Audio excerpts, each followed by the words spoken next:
Alright guys, so back on this Druamax LLY with the fuel leak, guys. Time to get this this intake elbow off right here. Again, we already got the turbo intake elbow off. I already showed you guys the boost hose, how to pop it off, 11mm for the clamps. Move it down, move it over, guys. This bad boy's ready to come off. Those are 12mm and I believe 13mm, guys.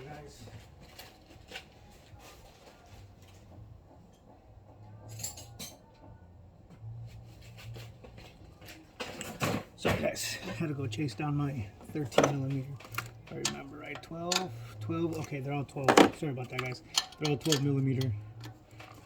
I get caught up sometimes between the Fords and the Chevys and the Dodges. It's horrible, guys. So don't forget, guys. Also, you have all the right here, guys. Don't forget, you have the bolt right there and that nut for the elbow that's going down right there, guys. And you also have those two nuts and those two, that one nut towards the side right there and the bolt on that side right there, guys. So don't forget, those are the ones that gotta come off. All right, guys, let me get this off so we can get this going, guys. This right here, guys, if it wasn't because they have a bunch of wiring everywhere, I would have moved it over a little bit better, but there it is, guys. Moved it over as good as I could. Breaker bar, 12mm, enough extension to clear, that way you're not struggling against other parts.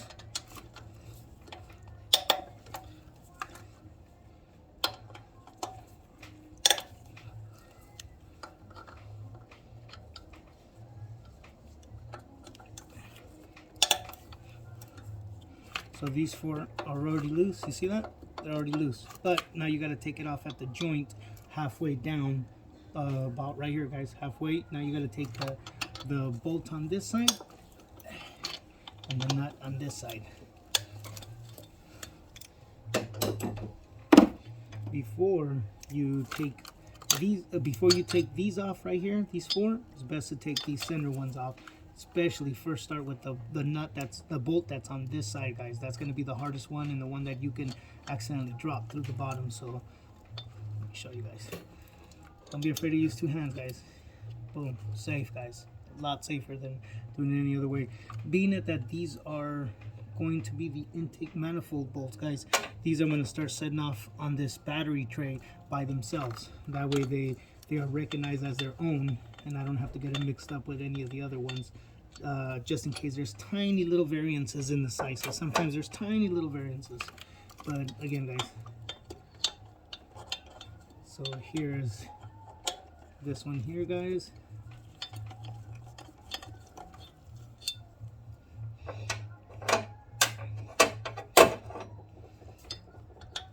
Here's the nut on this side right here, closer to the passenger fender.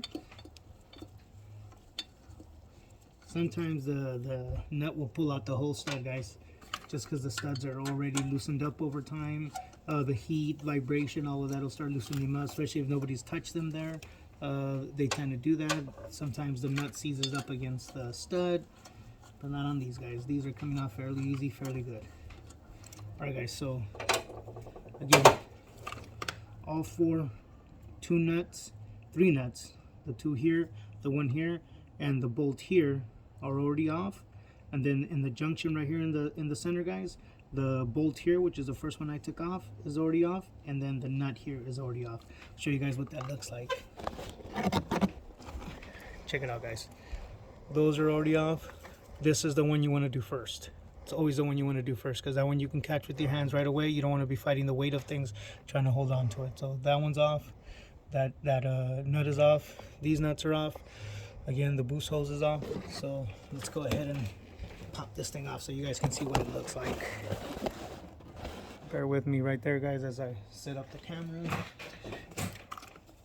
And that's it, guys. Look, all you have to do is lift up on it. There it is, guys. That's where your EGR goes in. Those are your two EGR passages.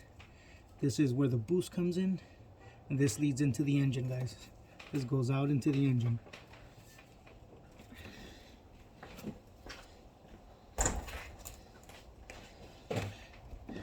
Same thing again right here, guys. You always want to protect the engine to the best of your ability.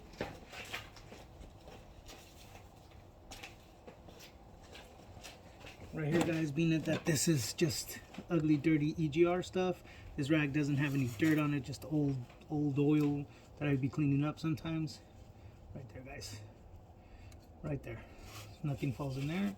And then you definitely, this leads directly into the engine, guys. That one right there leads directly into the engine, guys. Right there. That one leads directly into the engine. You want to go ahead and put rags in here too, guys. Check it out. Right there, guys. Shove them up in there. Which is not going to be a problem, guys. So, as you guys can see, that's all off now. It's going to actually be ready. That's a fuel hose right there, guys. This little one's a fuel hose. And let me show you guys. Actually, let me get that little elbow off right there, guys. Let me show you guys. So, guys. So to get this elbow off, guys, let me remove the ECT sensor connector right there, guys. The right there was already broken, guys. I keep saying these things are broken. This is the engine cooling temperature sensor right there. I disconnected it just so I can go ahead and move this over a little bit so you guys can check it out. Look at that ugliness, guys. Nobody and not taking care of engine. So this elbow here, guys, this elbow just has O-rings. Again, like I've explained to you guys before, O-rings tend to get seized up.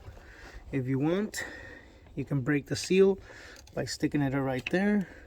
Watch, guys. See? It's starting to move over. But it's not. We're going to actually take it off, guys. Let me show you guys how to take that off right now so you guys can see. So on this elbow, guys, on this elbow right here, guys, just wiggle it back and forth. You see how it's wiggling already? It's starting to wiggle. It's starting to separate down there, guys. I don't know if you guys can see it. See that way down in there, guys? That's where the O-rings are at. That's where you're going to separate. That's where you want to stick screwdrivers into here. Right into here, guys. Let me get some lighting up in here, guys. That way you guys can see better. So what you want to do is stick your screwdriver right in here, guys. Right there. Don't pry on the hose itself, just pry on the actual intake down there. See, look at that. See how it moves back and forth? Let me show you guys how to get that off right now. Those things are usually a headache to do, guys, just because you can't access these things that easily. Here we go, watch. See? Back and forth, guys. Back and forth. Look, it's already walking off right there, guys. Look at it. See right there? Again, right in there. Right in there is where the seals are at. I've been walking it back and forth. With the screwdriver, you stick it in here.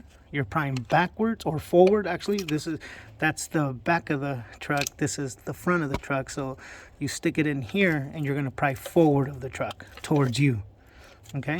And as you're doing that, as you're prying back and forth right there with the screwdriver, you're just kind of grabbing it and going back and forth. Look at that. Boom. There it is, guys. See that? It's out. And that right there, guys, is the center bridge for your intake manifold. There's a lot of issues that happen with that elbow right there, especially when you start boosting real high. That elbow would just fly off on its own.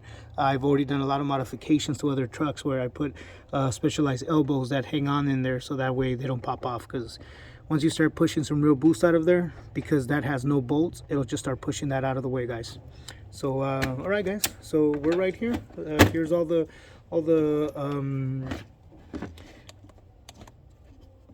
let me show you all the hoses that we were talking about that need to be done. So again, guys, this hose right here, guys, this is a fuel hose. Look how brittle that is, guys. Check how brittle those hoses are, guys. My goodness. All right, guys, let me go ahead and pause for a quick second. Again, it's a cold night out here. I'm drinking my coffee. It's making me use the restroom all the time. Let me go ahead and go use that restroom real quick, guys. I'll be right back.